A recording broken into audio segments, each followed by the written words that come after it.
குதிரவாளி கருப்பட்டி ஆப்பம் எப்படி தயார் பண்ணுறதுன்றதை இப்போ பார்ப்போம். குதிரவாளி அரிசியும் இட்லி அரிசியும் தலா 100 கிராம் எடுத்துக்கிறோம். உளுந்து 25 கிராம் எடுத்துக்கிறோம். வெந்தயம் அரை தேக்கரண்டி, கருப்பட்டி ஒரு 200 கிராம், அப்புறம் ஒரு இளநீர் அரை கிண்ணம் எடுத்து வச்சுக்கிறோம்.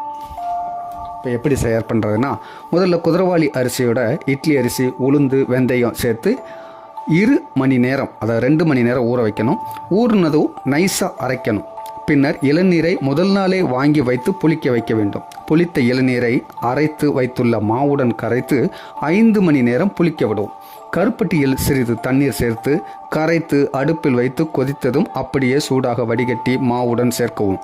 பின்பு ஆப்பச்சட்டியை அடுப்பில் வைத்து லேசாக எண்ணெய் தடவி தேவையான மாவினை ஊற்றி ஒரு சுற்றி மூடி வைத்து வேக விட்டு எடுக்கவும். சத்தான குதிரவாளி கருப்பட்டி ஆப்பம் தயார்.